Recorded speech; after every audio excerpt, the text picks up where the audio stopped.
An array of U.S. merchants in Georgia and several other states prepared on Thursday to reopen for the first time in a month under newly relaxed coronavirus restrictions, as another week of massive unemployment claims highlighted the grim economic toll of the pandemic.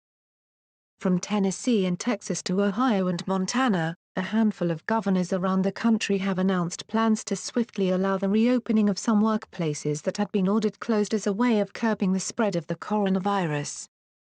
Those plans have drawn fire from public health experts and other governors who warn that a premature easing of stay-at-home orders and business closures imposed over the past 5 weeks could trigger a renewed surge in coronavirus cases. Georgia Governor Brian Kemp, a Republican, has cleared the way for gyms, hair salons, bowling alleys and tattoo and massage parlors to resume business on Friday, followed by movie theaters and restaurants next week.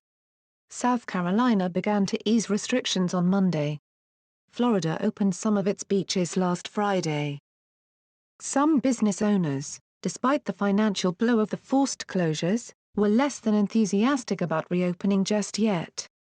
"No way is it safe," said Michael Sponsel, 39, owner of the Freedom Barbershop in Atlanta, the capital and largest city of Georgia. "Not for my barbers, not for my customers. We looked at the numbers and they don't look good." He told Reuters he planned to keep his doors closed. Georgia has recorded nearly 850 deaths out of more than 21,000 cases, the 11th highest fatality toll among the 50 U.S. states. Others were more sanguine. Angie Bullman said she would reopen her suburban Atlanta hair salon on Friday and was fully booked for the weekend. "We got to get back to work," Bullman said. Job gains erased. Millions of Americans share their pain.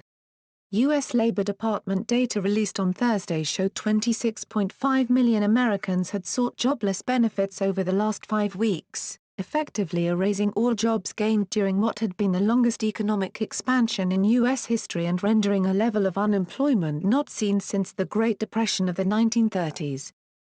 While some idled workers have welcomed moves to reopen the economy, others fearful of returning before it is safe to do so face a quandary. State unemployment laws generally bar them from collecting jobless benefits if they refuse work, said Thomas Smith, an associate professor at Emory University's Geiswitter Business School.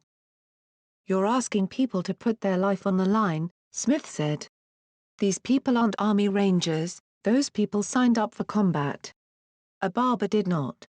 More than 870,000 Americans are known have been infected and over 49,300 have died of COVID-19, the highly contagious respiratory illness caused by the coronavirus, according to a Reuters tally. Although the rate of hospitalizations and other indicators of the outbreak's severity have begun to level off in recent days, California registered its highest single-day loss of life to date, with 115 deaths reported over the previous 24 hours. California Governor Gavin Newsom urged state residents to follow stay-at-home orders despite weekend forecasts of warm, sunny weather that could tempt many to beaches officially still closed.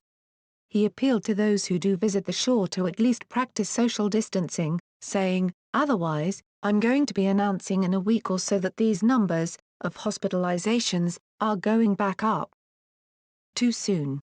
President Donald Trump, who had touted a strong economy as a pillar of his November re-election bid, has been agitating for a swift resumption of U.S. commerce. But he shifted gears this week and broke with the Georgia governor over his plan to reopen some businesses on Friday. "It's just too soon. I think it's too soon," Trump said at his daily coronavirus briefing on Wednesday.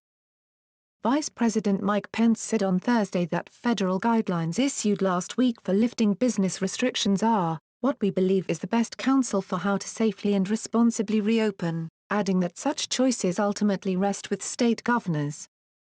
Rather than permitting companies to reopen their doors to customers, some states, including Wisconsin and Illinois, were taking a more cautious approach by allowing merchants to conduct curbside business, while requiring face coverings in the workplace.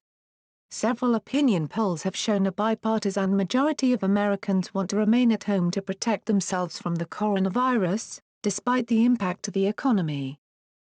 Only 13% of Americans polled in a CBS News survey released on Thursday said they would definitely return to public places over the next few weeks if restrictions were lifted now, no matter the status of the outbreak.